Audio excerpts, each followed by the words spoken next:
So let's get into racial justice. Let's define it, right? According to the National Education Association, which is, JOY, right? The systematic fair treatment of people of all race resulting in equitable outcomes and opportunity for all. Now, one part I agree with, the other part I disagree with. What I agree with, that everyone should have a fair shot. Everyone should try out, but equal outcome, not everyone should make the team, right? It's a concept that I grew up playing basketball in high school. The coach says, hey, y'all got a shot to make it, but y'all not all of y'all gonna make the team. That's reality. Look, like let's get it to it. This is reality. No, nothing's changing that. To say that, hey, we're going to try to create an equitable system where we get representation throughout all fields based on the society at large it's not up to top-down bureaucrats to decide that. It's mainly up to the people in those communities to prepare their children to be able to take advantage of these opportunities, right? You see a lot of these med school, Harvard, Yale, medical schools trying to create quota systems for admissions of more black and Hispanic medical students.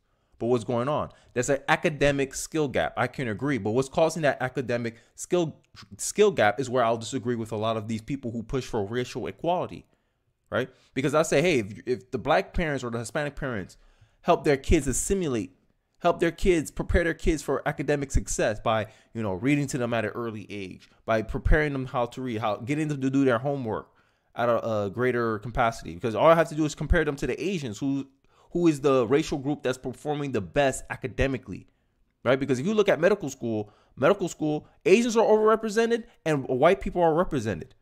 But white people make the majority of the country. They're like, 64% of the country. So they got great odds just based on their sheer numbers to be the majority in medical school. But what about Asians, though? Asians are performing very well, overrepresented they have disproportional outcomes when it comes to medical school. No one complains about that. Why? Why no one's asking that question? How is a minority group being overrepresented in medical school, but the other two minority groups aren't? There's an academic skill gap. Just like if you ask about sports, hey, how come Asians are not represented in NBA? Well, they don't have the sports skills to make it in the NBA at a representative number, right? But it seems like black people, they seem to understand, oh yeah, we're just that good at basketball, right? If you look at the black people's kind of how they socialize and the culture surrounding the black community, you see that a lot of black people, they push their kids to start sports early. Some 3 years old. Hell, when they're coming out the crib, they already got a basketball in their hand, already getting familiar with the ball. Those behavior patterns set people up for success, right? Because a lot of people say that it was time in the market beats time in the market. It applies to skill acquisition as well. If I taught my kid how to play basketball and he already knows how to dribble the ball by the age of 4, by the time he actually starts playing elementary school, you don't think that's going to be a big advantage? There's a book from Malcolm Gladwell called Outliers, and how he talks about to become an expert at your field, you need 10,000 hours at it. So imagine if me, as a parent, I decide I have two choices. Can I give my kid 10,000 hours, give my kids a head start in getting 10,000 hours in academics or athletics? My theory is black people set their kids up for athletic success, but not for academic success. Asians pick academic success over athletic success. You heard of the Tiger Moms? Bro, my kid right now, at 2 years old, I'm already starting. Me and my wife are already starting to try to teach him how to write. He already knows his vocabulary. Like, he's speaking pretty well for a 2-year-old. I mean, now he's 3 for a 3-year-old, right? But we're going to continue investing in his education. That's going to give him an academic advantage. My son's going to have a higher academic skill than the average black kid growing up in 2023. And this is the argument I'm trying to make. And I'm trying to showcase using my own family, using my own behavior, using my own decision making as the test. I'm literally doing an experiment with my own kid.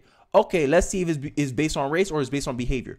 I'm changing my behavior. I'm doing things that the average black American parent don't do. Black women always claiming, oh, we're the most educated kid, we're the most educated woman in America, but their kids, aka their black boys, don't read at a high enough level. And I did a live stream. I think I did the hard facts about racism. I forgot what the video was. I did a live stream a couple weeks ago with Larry Elder on this topic as well, about racial disparities, about the history of Black history, whatever. And I made the claim, and it seems to be backing up, that most Black 12th graders, only 1% of them are advanced readers, are considered advanced readers.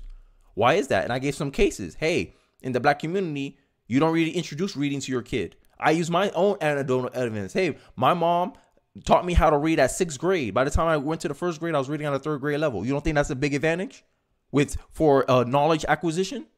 You don't think that'll set me up for success? And this is the problem that a lot of the Black community don't want to recognize, because they don't want that mirror in their face. They just want to blame something else, aka they want an alibi, right?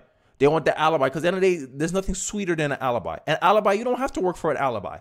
All you have to do is blame all your problems, all your negative outcomes on that alibi, and you're all set to go. And that's what it seemed like the Black community fell into. They want that. So instead of digging deeper, instead of doing the hard choices and making the hard choices of, hey, we got to correct our behavior, we got to correct our culture to push our kids down a more productive path where they can be more competitive academically.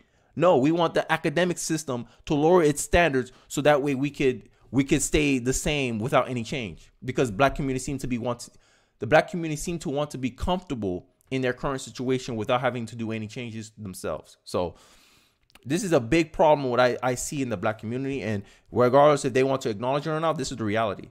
The reality is a lot of the disproportional outcomes that's happening is due to your disproportional behaviors and decision makings, and you're going to see a lot of that about this in the next part.